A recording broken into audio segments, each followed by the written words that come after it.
আজকে আমি রান্না করব চিংড়ি মালাইকারি। এখানে আমি মাছগুলো ভালো করে বাইর করে নিয়ে ভালো করে একটা একটা কেটে নেব। কেচির সাহায্য করে সব খুব ভালো করে আমি কেটে নেব। তোমরা মালাইকারি খেতে কে কে ভালোবাসো? আমি তো খুব ভালোবাসি মালাইকারি খেতে।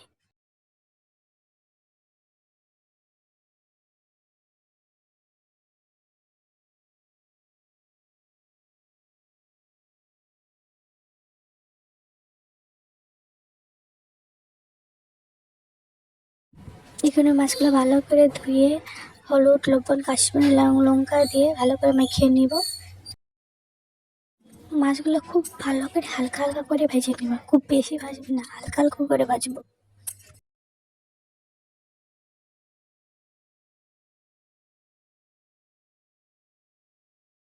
দেখো কি সুন্দর কালার চলে এসেছে।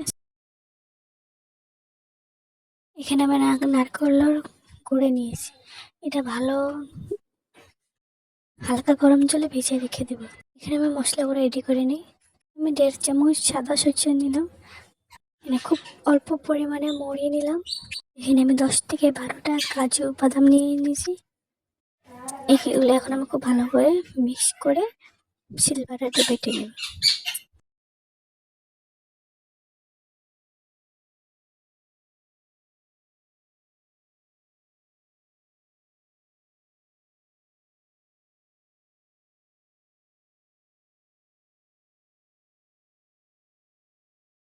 এখানে আমার মশলাগুলো করে হয়ে গেল।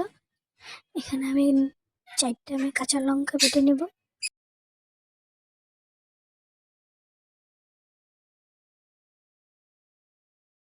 তারপরে আমি নারকেলের দুধ বাড়ি করে নেব। এখন আমি তেলেতে ফোড়ন দিলাম 3টা থেকে 4টা দালচিনি এলাচি ফোড়নে দেব।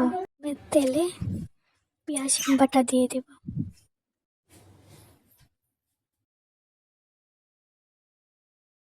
এখানে আমি পেঁয়াজগুলো ভেজে নেব খুব সুন্দর কালার আসা পর্যন্ত।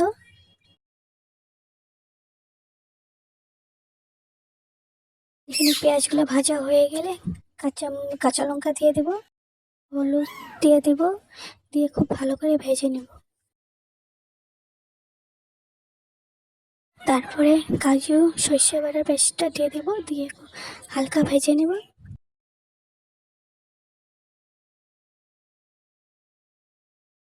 ভাজতে ভাজতে এরকম কালার চলে আসবে, দেখুন।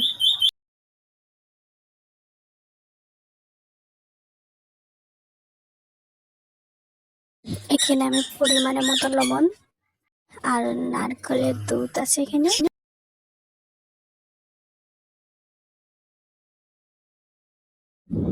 এখানে আমি 2 চামচ টক দই দিয়ে দিলাম। খুব ভালো করে মিক্স করে নেব।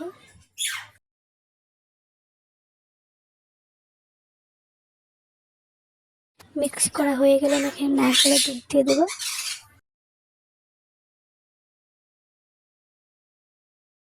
এখানে খুব ভালো করে মিক্স করে নিলাম। মিক্স করার পরে কালারটা এরকম করে চলে আসবে। তারপরে একটা একটা মাছগুলো দিয়ে দেবে এখানে।